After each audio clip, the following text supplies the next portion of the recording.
বাংলাদেশ বেতার সিলেট। এখন শুনবেন আমাদের স্থানীয় সংবাদ এবং পরবর্তী কয়েকটি অনুষ্ঠান ঢাকা কেন্দ্র থেকে রিলি করে শোনানো হবে। আসসালামু আলাইকুম।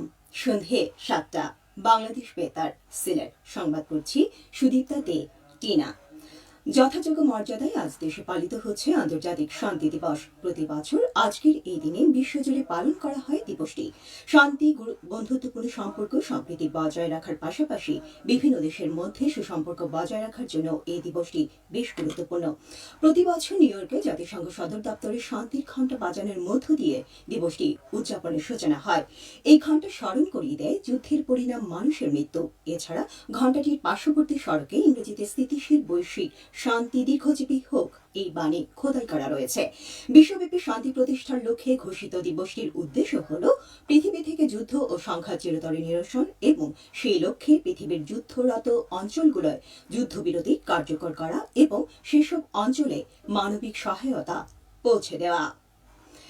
হিন্দু ধর্মাবলম্বীদের সবচেয়ে বড় ধর্মীয় উৎসব শারদীয় দুর্গোৎসবের পুণ্যলগ্ন শুভ মহালয়া উদযাপিত হচ্ছে আজ। এদিন থেকে শুরু দেবী পক্ষের চণ্ডী পাঠের মধ্য দিয়ে দেবী দুর্গার আবাহনী মহালয়া হিসেবে পরিচিত। আর এই চণ্ডীতেই আছে দেবী দুর্গার সৃষ্টির বর্ণনা। পুরাণ মতে এদিন দেবী দুর্গার আবির্ভাব ঘটে। এই দিন থেকে দুর্গাপূজার দিন গণনা শুরু হয়। মহালয়া উপলক্ষে দেশের সকল মন্দির ও পূজা ধর্মীয় নানা আচার অনুষ্ঠানের আয়োজন করা হয়। মহালয়া দুর্গোৎসবের একটি গুরুত্বপূর্ণ অংশ। এদিকে শারদীয় দুর্গোৎসবকে কেন্দ্র করে বিভিন্ন স্থানে পূজারী ও ভক্তের মধ্যে উৎসবের আমেজ বিরাজ করছে। পূজা মণ্ডপগুলোতে শান্তি শৃঙ্খলা রক্ষায় সকল প্রস্তুতি সম্পন্ন করেছে আইন শৃঙ্খলা বাহিনী। আগামী 28 সেপ্টেম্বর ষষ্ঠী তিথি দিয়ে শারদীয় দুর্গোৎসবের মূল আনুষ্ঠানিকতা শুরু হবে। 29 সেপ্টেম্বর মহা সপ্তমী পূজার মাধ্যমে শুরু হবে দুর্গাপূজার মূল আচার অনুষ্ঠান। 30 অক্টোবর মহা অষ্টমী ও 1 অক্টোবর মহানবমী পূজা।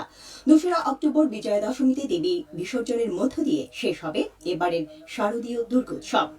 শারদীয় দুর্গাপূজা উদযাপন উপলক্ষে মৌলভীবাজার জেলা পুলিশের উদ্যোগে মতবিনিময় সভা অনুষ্ঠিত হয়েছে আজ। এম সাইফুর রহমান অডিটোরিয়ামে অনুষ্ঠিত সভায় সভাপতিত্ব করেন জেলা police super MKH Jahangir Hossain. সভায় শারদীয় দুর্গাপূজা জাতি নিরাপদে নির্বিঘ্নে সুষ্ঠু ও শান্তিপূর্ণ পরিবেশে উদযাপন করা হয় তা নিশ্চিত করতে সকলের সহযোগিতা কামনা করা হয়। সিলেট নগরের যানজট নিরসনে এবার বড় ধরনের অভিযানে নামছে সিলেট মেট্রোপলিটন পুলিশ। আগামীকাল থেকে অভিযান শুরু হবে। আজ এ ব্যাপারে সতর্কীকরণ বিজ্ঞপ্তি জারি করা হয়েছে। নির্দেশনা অমান্যকারীকে আইনের আওতায় নিয়ে আসা হবে।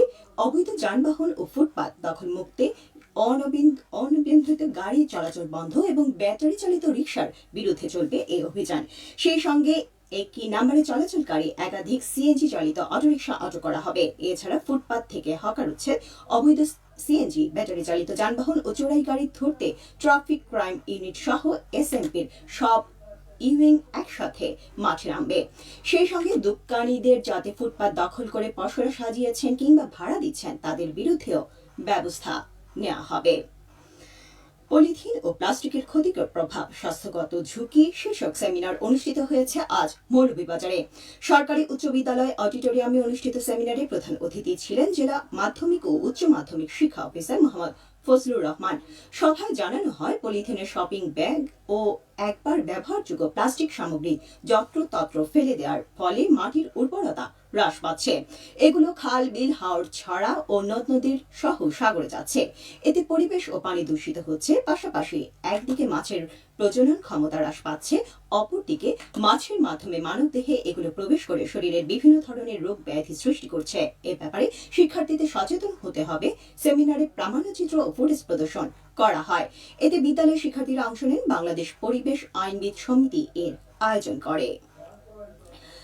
টাইফয়েড টিকাদান ক্যাম্পেইনের বিষয়ে মিডিয়া কর্মীদের অংশগ্রহণে কনসালটেশন ওয়ার্কশপ অনুষ্ঠিত হয়েছে আজ হবিগঞ্জে। সিভিল সার্জন কার্যালয়ে অনুষ্ঠিত সভায় প্রধান অতিথি ছিলেন সিভিল সার্জন রত্নদীপ বিশ্বাস। এতে জানানো হয় জেলায় এবছর 1905টি কেন্দ্রে 7,26,000 শিশু, কিশোর ও কিশোরীকে টিকা প্রদান করা হবে। এতে স্বেচ্ছাসেবী হিসেবে দায়িত্ব পালন করবেন 765 জন। শাহজালাল বিজ্ঞান ও প্রযুক্তি বিশ্ববিদ্যালয় ক্যাম্পাসে পরিচ্ছন্নতা অভিযান পরিচালনা করা হয়েছে। আজ বিশ্ববিদ্যালয়ের গোল চত্বরের আশেপাশে এই অভিযান পরিচালিত হয়। এ সময় উপস্থিত ছিলেন বিশ্ববিদ্যালয়ের উপাচার্য অধ্যাপক ডক্টর মোহাম্মদ সাজেদুল করিম সহ শিক্ষকগণ উপস্থিত ছিলেন। স্বেচ্ছাসেবী সংগঠন কেয়ার সাস্টের এই উদ্যোগ নেয়। সিলেটের সীমান্তে বিপুল পরিমাণ চোরাই পণ্য জব্দ করেছে বর্ডার গার্ড বাংলাদেশ। গত 2 দিনে বিজিবির 19 ব্যাটালিয়ন জৈন্তাপুর উপজেলার সীমান্তবর্তী বিভিন্ন এলাকা থেকে 10টি গরু ও 4টি মহিষ আটক করা হয়। আটক পশুর মূল্য প্রায় 34 লাখ টাকা। সবশেষে আবহাওয়া।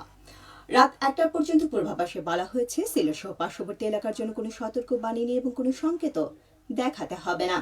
আজ সিলেটে সর্বোচ্চ তাপমাত্রা ছিল 35 ডিগ্রি এবং সর্বনিম্ন 25.4 ডিগ্রি সেলসিয়াস।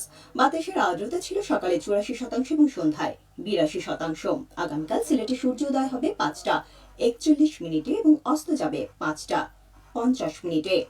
সংবাদ শেষ হলেও আমাদের পরবর্তী স্থানীয় সংবাদ প্রচারিত হবে আগামীকাল সকাল 8টা 10 মিনিটে।